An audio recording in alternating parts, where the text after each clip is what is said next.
Target America. 2 American embassies, 2 deadly terrorist bombs.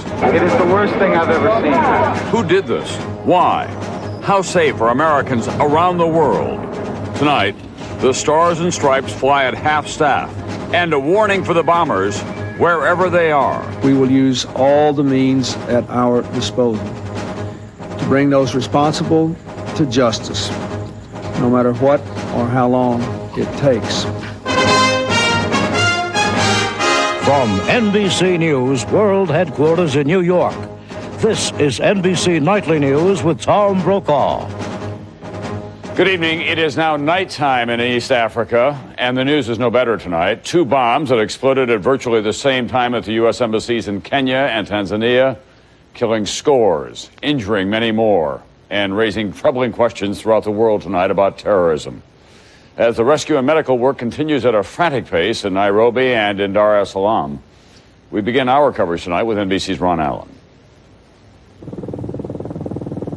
A quiet morning until 10:40 a.m. A huge explosion rocks downtown Nairobi, Kenya. A 4-story building crashes down on the American embassy next door. An unexpected target attacked without warning. Untold numbers trapped in the tons of twisted concrete and steel. Rescuers hear their cries. Eyewitnesses describe people on streets, quote, shredded by flying glass. A force so powerful, some struck as far as 10 blocks away. It is the worst thing I've ever seen. When I was in the United States, there was the Oklahoma City bombing, and this reminds me of that. This bomb was targeted to destroy and to kill and maim. Almost simultaneously, 415 miles away, another deadly blast. The target, the U.S. Embassy in Dar es Salaam, Tanzania. A bomb rips through the parking lot, blasting away one of the building's walls, engulfing everything nearby in flames. A smaller explosion than in Kenya, but it still demolished nearly 2/3 of the embassy. Get back with that. Go back. Marine guards protecting embassy staff. In Kenya, ambulances and cars and taxis bring victims to 3 hospitals, some carried on makeshift stretchers made from the embassy's bulletproof doors. On a normal day, there are not enough doctors. Today, they are overwhelmed. Hospitals asking anyone who knows first aid to come help. My concern is with the lack of coordination with the rescue efforts here, because 3 hours later, there's no coordination. There is chaos. Onlookers climb into the rubble, become rescuers, working with bare hands to search for survivors. There are lots of people who are alive who are trapped between the concrete. By dusk, cranes had moved in, lifting slabs of concrete, and reports of 4 survivors found in the rubble near the embassy, apparently safe in an elevator shaft. Tonight, the search for survivors continues and the hunt for the bombers begins. Americans around the world wondering where they can and cannot feel safe. Ron Allen, NBC News, London. It's been a long day at the White House as well, and President Clinton has been up since early this morning monitoring the developments, reacting to the bombing. Tonight, NBC's Claire Shipman takes us through this crisis moment by moment. Tom, the bombings certainly caught the White House off guard, but almost immediately a practiced response routine was set in motion. Many decisions made even before America woke up. Pre-dawn at the White House. The basement situation room, open around the clock, gets word of the bombings. The National Security Advisor, Sandy Berger, learns the news and wakes up the president at 5:30 a.m. By then, a meeting of the Counterterrorism Security Group is already underway by video conference. That's the government team that responds to any terrorist threat. The top priorities, emergency relief and security. A decision is made to dispatch 3 planes, one with medical supplies, another with investigators and intelligence officials, and a third with the so-called FAST team, Marines sent in from a secret location in Europe to keep the peace if necessary. Sandy Berger briefs the president at 9:30 a.m., and just before 11, Mr. Clinton makes a grim public statement. We have reports that several Americans are among the dead. Across town at the State Department, a task force springs into action to coordinate the crisis 24 hours a day.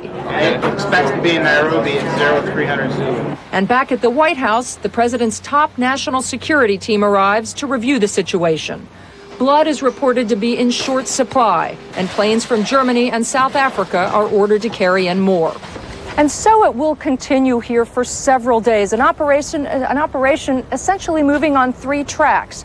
assessing and responding to the needs on the ground in Africa, also securing U.S. facilities around the world, and of course, launching an all-out hunt for the perpetrators. Tom? Thanks very much. Claire Shipman tonight at the White House. From the moment U.S. officials learned of these explosions, they were trying to answer the question, who's responsible? When it comes to terrorism, with the United States as a target, there are unfortunately so many possibilities, some of them obscure, others well known. Tonight, NBC's Andrea Mitchell is covering that part of the story for us. U.S. officials say the bombings have all the fingerprints of Middle East terror. Two enormous blasts exploding only minutes apart. Highly coordinated attacks aimed at convenient American targets within range of terrorist training camps in the Middle East and North Africa. It obviously required planning, and we're looking at that as part of our investigative efforts. Instantly, U.S. counterterrorism experts look for patterns. Like any detective, they ask, what is this terrorist's method of operation? Certain groups may use certain kinds of explosives, certain kinds of wiring mechanisms, even certain kinds of vehicles. Just who could organize an attack as sophisticated as today's? Certainly this man, Osama bin Laden, the head of an international terror network, Saudi-born, worth hundreds of millions of dollars, dedicated to attacking the United States. Clearly who's behind this is someone who's got money and someone who's got means. Bin Laden is one such person, but alas, he's not the only one. Who else could have unleashed such fury? U.S. officials say radical Egyptians like those who attacked tourists last year in Cairo, or another Egyptian group funded by bin Laden, known as Islamic Jihad. A group like Islamic Jihad would be suspect because they have made repeated threats, including recent threats against the United States. Somewhat less likely, Hezbollah, the same group that blew up the U.S. embassy in Beirut 15 years ago. Iranian-backed, very experienced. As the hunt for today's suspects begins, this pledge from the commander-in-chief.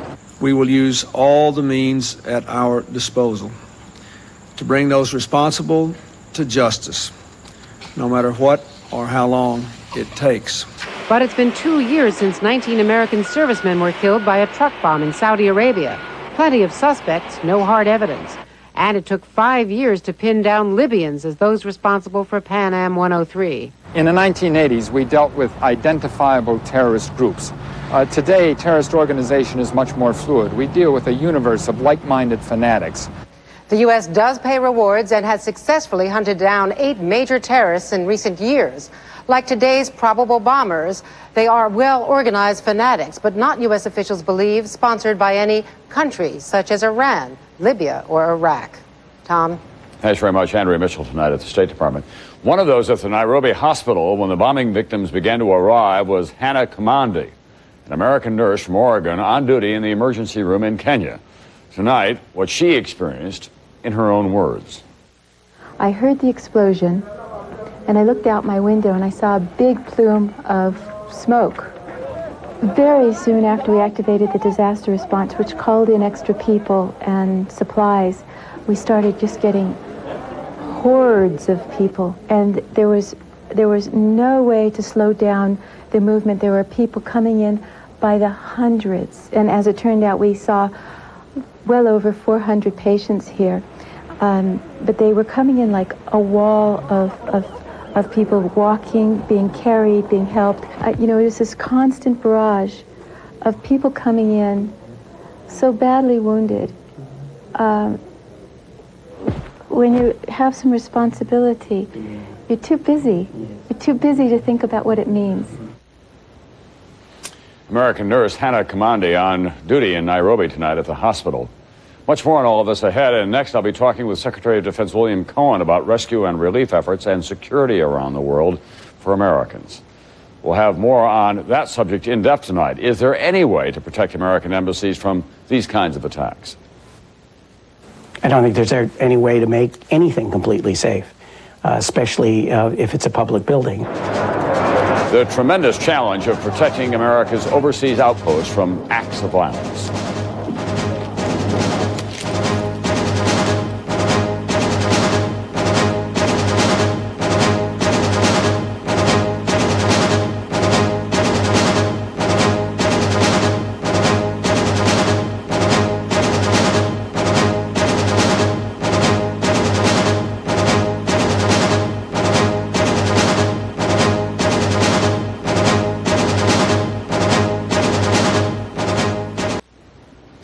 One of the key American officials assessing these attacks and how to respond joins me now from Washington. He's Secretary of Defense William Cohen. Mr. Secretary, has there been any change in the force readiness of U.S. forces around the world tonight as a result of this? Well, we certainly are in a rate of alert that is higher than before, but we are well prepared, I think, overall to handle this. I have feedback. We're having trouble with the ear. Can you hear me now? I can hear you now, fine. Okay, fine. The real question I think a lot of people are asking, is this a much more dangerous time for Americans and American outposts around the world? I think overall there's greater danger throughout the world by virtue of the terrorist threat. This is something that we have been looking at for some time now, saying that the threat of the future, and unfortunately now the present, is terrorism. And so I think the world is still a very dangerous place, and today's activities show that. The United States military obviously plays a role in embassy security, but is there any way that you can establish a kind of perimeter at these embassies and these scattered outposts around the world that will protect from the kind of attack that you had here today? It's very difficult to have this kind of protection for many of the embassies and consulates that we have. There has been an effort made to increase the perimeter security, but as with the two that were hit most recently, they're very close to the street. They don't have the setbacks that ordinarily be required. They don't meet up to the standards set by the Inman Commission, and we have quite a few of these facilities around the world. Mr. Secretary, one of those killed tragically today was an Army Sergeant, Kenneth Hobson of Nevada, Missouri. Do you have any other military personnel missing in Nairobi? Well, there are still about 6 personnel missing in Nairobi. One Marine, I believe, is still missing. But we have, of course, as you've indicated in your report, hundreds, some 1,100 who have been wounded by this particular event. All right, thank you very much, Mr. Bill Cohen, who's Secretary of Defense of the United States. Up next, NBC News in Depth tonight. American embassies, easy targets overseas, but can anything be done to protect them from terrorists like those we saw today?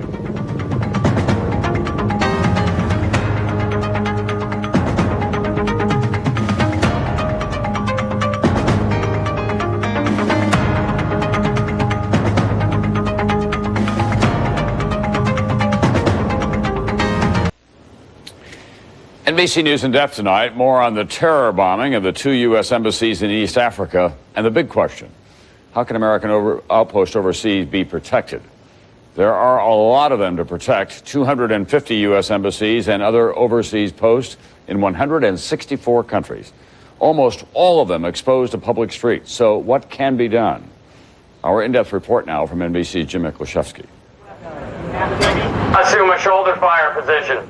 At a base outside Washington, U.S. Marines training today to become embassy security guards. Traditionally, one of the most hazardous duties in the American military. Today, security was tightened at all U.S. embassies around the world, like this one in Mexico City. Despite their best security efforts, American embassies have long been at the top of the terrorist hit list. In 1979, Iranians seized the embassy in Tehran and held 52 Americans hostage for more than a year. April 1983, a bomb blast tore through the American embassy in Beirut, killing 63.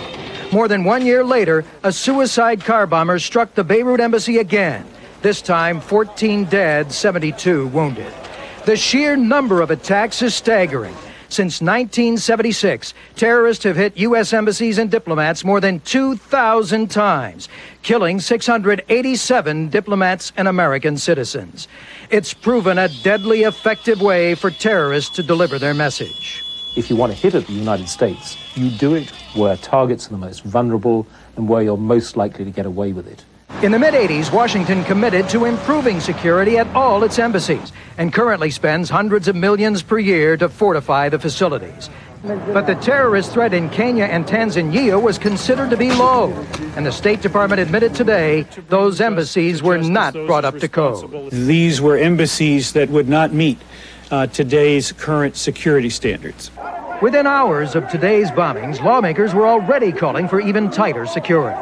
We need to beef up our security in our embassies, particularly in Africa. But former U.S. Ambassador Alvin Adams worries too much security would turn American embassies into armed camps. You have the fine line between total security, which you would wall yourself off from the world in a fortress, America, on the one hand, and the other extreme, which is you take very limited security precautions. But even the best security won't work if it's not used. Here at the Pentagon, they've got steel barriers buried at all the entrances that could pop up and stop a tank. But they're never even raised unless there's some specific threat. Norman Schwarzkopf led American forces in Desert Storm. He says, unfortunately, no amount of security could stop a committed terrorist. If you got a terrorist out there that wants to pay the price, they're going to be able to attack our embassies. So while security is raised, the flags were lowered today at embassies worldwide. Even at half-staff, they remain a tempting target for terrorists. Jim Miklaszewski, NBC News, the Pentagon. When NBC Nightly News continues in a moment, a new setback tonight for Ken Starr, and later an extraordinary new mission to raise a big piece of the Titanic and save a part of history.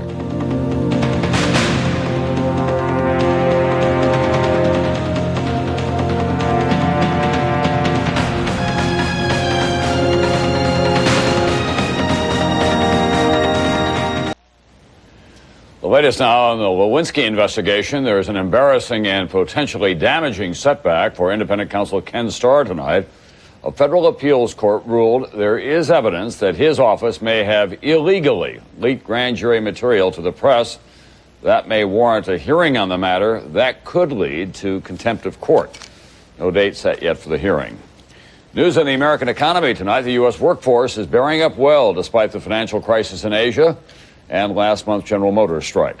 The unemployment rate for July held steady at 4.5%. That's just a fraction above the 28-year low it reached in May. Analysts were pleasantly surprised to see 66,000 new jobs created, despite the fact that the manufacturing sector lost a staggering 176,000 jobs, virtually all because of the GM strike. All of this was good news on Wall Street. It ended a dramatic week on an up note. The Dow gained more than 20 points in very heavy trading. NASDAQ was up more than 17. For the week, however, the Dow took a 285-point hit. NASDAQ was down 25.5 points. When we come back, going to breathtaking lengths, the latest efforts to see and save a part of the Titanic. After this long day of such grim news from East Africa, we take you now on a unique rescue mission to the site of another tragedy many years ago that has become almost mythical in its retelling. The Titanic, another attempt to find out what secrets she still has on the ocean floor and to recover a large chunk of her. Here from Dateline NBC is Hoda Kotb. Sunrise today over the North Atlantic and the dawn of what organizers call the most ambitious mission ever to explore the wreck of the Titanic. Carrying state-of-the-art exploratory and salvaging equipment, researchers are back at the spot where the ocean liner went down in 1912. Using a manned submarine and remote-controlled cameras, they hope to explore parts of the ship unseen since it sank and learn more about the disaster that killed more than 1,500 people. And the biggest recovery challenge of this mission? To salvage what the research team calls the big piece, a large section of Titanic's hull that broke off when she sank, and to preserve it as an historical monument to the tragedy. They plan to lift the 20-ton piece from its resting place, 13,000 feet below the surface. Petrified would be a word, because we've gone this far to tell this many people that we'll take another swat at it. This is unfinished business for George Tulloch, who heads the company that has been excavating and conserving bits of the wreck for 11 years. 2 years ago, Tulloch and his colleagues had the big piece in their grasp, but a sudden storm forced the team to let it sink back into the deep again. The truth is, we failed before, and we're, I think, a great team, and I think we have yet to finish our job. Critics charge that the wreck should be left a tranquil burial site for those killed in these frigid waters. But Tulloch and his team believe that without action, important artifacts would disintegrate and be lost forever. Just hours ago, an underwater camera sent back this mission's first pictures of the wreck site, evidence of Titanic's violent end, which might provide clues to the lingering question: exactly how the unsinkable Titanic sank that cold April night 86 years ago. Hoda Kotb, NBC News. There will be much more on the Titanic later tonight on Dateline at 10 Eastern in collaboration with the Discovery Channel. Again now, on our top story tonight, investigations are already underway into two terrorist bombs that exploded just moments apart at two U.S. embassies in the East African countries of Kenya and Tanzania. More than 80 people are dead, including 8 Americans. 1,700 injured in scenes of total chaos. Buildings turned to rubble, victims crushed beneath concrete and cut by flying glass. So far, there's been no claim of responsibility, but President Clinton is vowing to find and punish whoever it was. We want to remind you we'll have continuing coverage on this NBC station, also on MSNBC throughout the weekend. I'm Tom Brokaw, and I'll see you back here on Monday night.